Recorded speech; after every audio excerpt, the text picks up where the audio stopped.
pela lei do país, eu não podia fazer nada, nem dar proteção a refugiados políticos.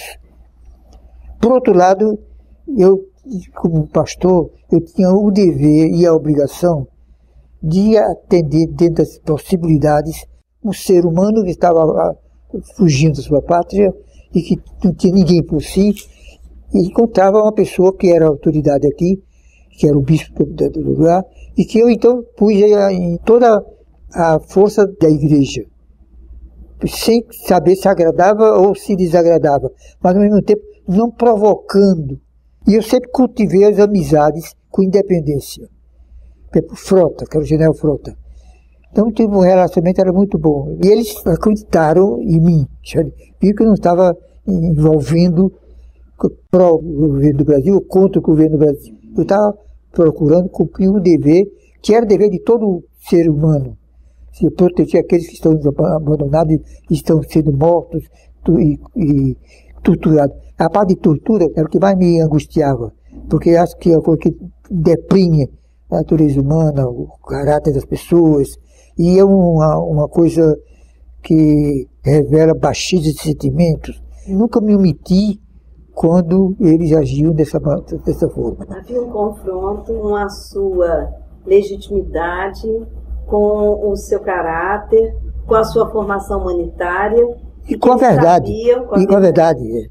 Havia uma linha fina entre o ato ser interpretado como político e humanitário, né? Como é que você lidava com isso? Não omitindo nada. O médico daqui, que é irmão de Maria Cristina, que trabalhava comigo, ele estava sendo torturado, estava preso. Não perguntei a eles como é que eu devia agir. Não, eu disse: Frota, eu quero que você solte, falar, pedia. Esse rapaz está aqui, foi até uma sorte para ele, que daqui a família mandou para Londres, fez o doutorado lá, e aqui ia ocupar cargos aqui. Eu não medi esforços, porque era uma situação de penúria, de sacrifício, de luta. Uma vez Frota disse: é um comunista. Eu disse: não é não. Não me dizia que era, eu dizia que não era, mas eu dizia que não era, não provocar de maneira provocadora, mas claro.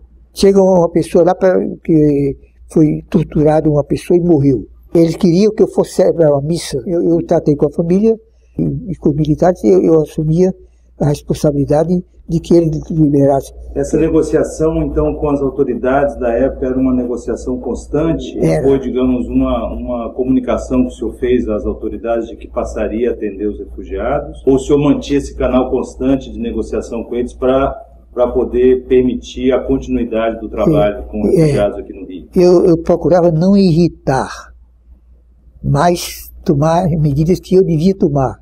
E acreditaram que meu papel era este. No Palácio São Joaquim tinha um jardim interno. Eu tinha muita pena dos meninos, filhos de refugiados. Ficavam brincando lá, não é? Nunca perguntei se era católico ou não era católico.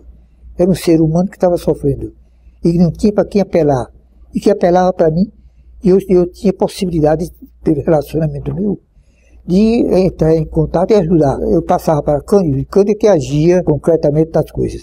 Fazíamos um churrasco, porque churrasco não tem católico nem não católico, nem comunista nem não. Então havia a parte da capela, então quem queria entrava. Então eu fiz liturgia da palavra, celebração do Natal. Agora tinha coisas difíceis.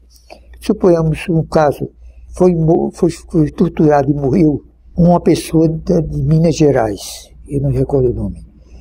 E o padre, que era muito ligado a eles, queria que eu fosse falar. Eu disse: não, eu não vou não, mas eu vou na igreja. Todas as notícias da pátria eu atendia. 7 de setembro, eu estava lá junto com o governador, tudo. Eu nunca faltei não. Mas se mais é um governo ditatorial, um governo criminoso, eu não sou juiz disto. Eu sou um pastor de bons e de maus. Então essa força da verdade é que possibilitou a muito dessas coisas. Houve uma medida que foi tomada pelo grupo de refugiados argentinos. A Embaixada da Suécia, né? Me pediram para ir, foi o cônsul que eu fosse. Era uma mesa grande, os cabeças estavam na mesa, né? Então eles queriam, eu não sou juiz, que não compete a mim, mas eu compete chamar a atenção, mostrar as falhas que está vendo, depois conseguir a libertação. E chegamos até aqui, 50 a 80 apartamentos alugados. E Cândido tinha toda uma atuação com os leigos aqui, e os funcionários, para dar os atendimentos a eles.